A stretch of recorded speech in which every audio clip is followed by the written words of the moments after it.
आइए आपको ले चलते हैं देश विदेश की खबरों पर।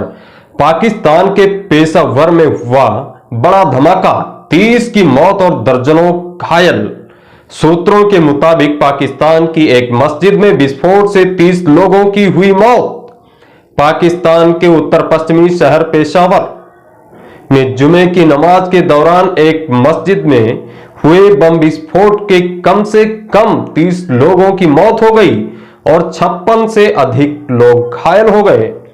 पुलिस अधिकारी मोहम्मद सज्जाद खान ने बताया कि किस्सा खानी बाजार इलाके में जामिया मस्जिद में धमाका हुआ है। हम आपात स्थिति में हैं और घायलों को अस्पताल ले जाया जा रहा है। हम विस्फोट की प्रकृति की जांच कर रहे हैं, लेकिन यह एक आत्मघाती हमला लग रहा था। शुरुआती खबरों में बताया गया था कि 2 हमलावरों ने सुरक्षा गार्ड को गोली मारी और विस्फोटक लेकर अंदर दाखिल हुए।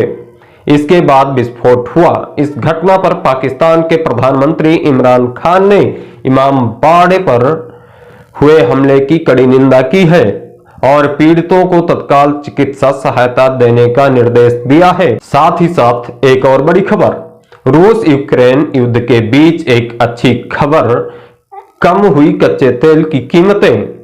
अमेरिका और ईरान के बीच में परमाणु समझौते की उम्मीद के चलते कच्चे तेल की कीमतें गुरुवार के दिन गिर गई। शुक्रवार को हालांकि फिर से थोड़ा उछाल देखा गया। अमेरिका और ईरान के बीच परमाणु समझौते की उम्मीद के बीच गुरुवार को कच्चे तेल की कीमतों में गिरावट दर्ज की गई है। अगर युद्ध न रुका तो मेहता इक्विटीज लिमिटेड के बीपी कमोडिटीज राहुल कलंत्री ने कहा, कच्चे तेल में उच्च स्तर पर इस संकेत के बाद प्रॉफिट बुकिंग देखी गई कि ईरान के साथ संयुक्त राज्य अमेरिका का परमाणु समझौता हो सकता है।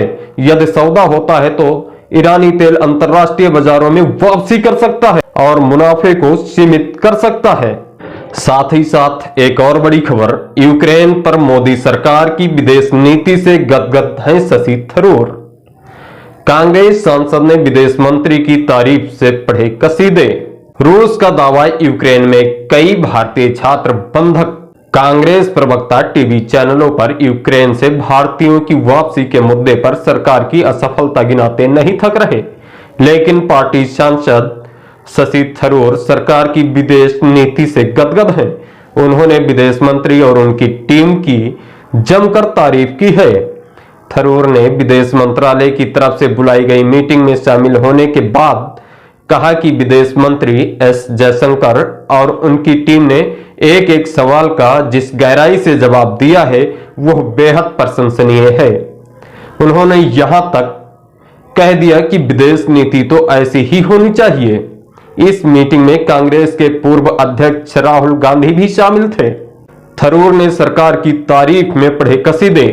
विदेश मंत्रालय ने रूस यूक्रेन युद्ध से पैदा हुए संकट पर गुरुवार को सलाहकार समिति की बैठक बुलाई। बैठक में 6 राजनीतिक दलों के 9 सांसदों ने हिस्सा लिया। इन सभी मौजूदा संकट से निपटने के लिए सुझाव तो दिए ही, एक से बढ़कर एक सवाल भी दागे, जिनका विदेश मंत्रालय ने विस्तृत जवाब दिया। इससे शशि थरूर इतने संतुष्ट हुए कि उन्होंने विदेश मंत्री के तारीफों के पुल बांध दिए। थरूर ने ट्वीट कर कहा, यूक्रेन पर विदेश मंत्रालय की सलाहकार समिति की आज सुबह बुलाई गई बैठक जबरदस्त रही। हमारे सवालों और चिंताओं पर विस्तृत और बिल्कुल सटीक जवाबों के लिए डॉक्टर एस जयशंकर और उनके सहयोगियों का धन्यवाद। थरूर ने मोदी सरकार की विदेश नीति की तारीफ में कसीदे पढ़ डाले। उन्होंने लिखा, विदेश नीति में यही जोश व खरोश दिखनी चाहिए। हमने कई बिंदुओं पर बातचीत की, विदेश मंत्री इसकी जानकारी देगा। यह शानदार मीटिंग थी, हम सभी एकजुट हैं। चीन पाकिस्तान का मुद्दा उठाने से नहीं चूके। राहुल थरूर ने कहा कि बैठक में शामिल सांसदों ने विदेश मंत्रालय से ही बयान जारी करने का आग्रह किया। उन्होंने लिखा, मैंने मीडिया के आग्रह पर कोई टिप्पणी नहीं की क्योंकि यह गुप्त बैठक थी। हालांकि हमने विदेश मंत्रालय से रटा रटाया नहीं विस्तृत बयान जारी करने की अपील की है। मीटिंग बेहद रचनात्मक भावना से संचालित हुई और सभी दलों ने हमारे नागरिकों की सुरक्षित घर वापसी के मुद्दे पर एकजुटता का इजहार किया। सूत्रों ने बताया कि राहुल गांधी ने मीटिंग में चीन और पाकिस्तान के रूस के करीब आने का मुद्दा उठाया। फिर कहा, प्राथमिकता अभी यूक्रेन से छात्रों को निकालना है। कांग्रेस नेताओं ने कहा कि हमें प्रतिक्रिया में देर हुई और एडवाइजरी भ्रमित कर रही थी।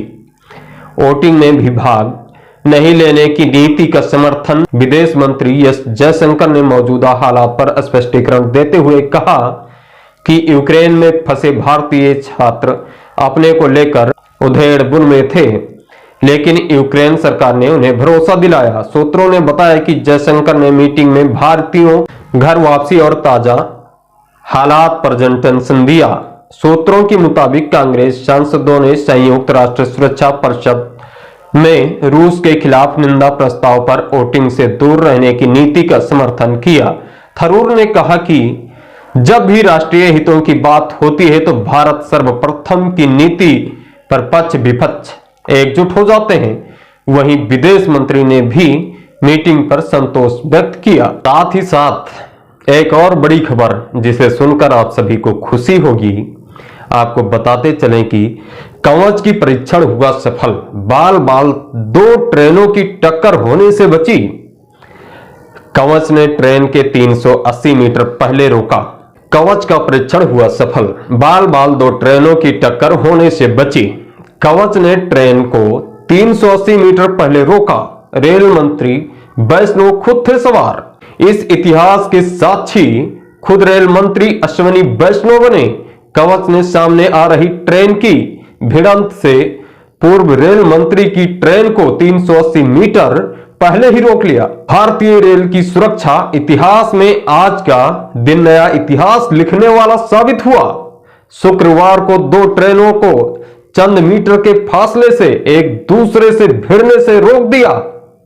दरअसल यह रेलवे की नई स्वदेशी सुरक्षा तकनीक की कवच के दम पर हुआ। तेलंगाना के सिकंदराबाद में ट्रेनों के बीच कवच का परीक्षण किया गया।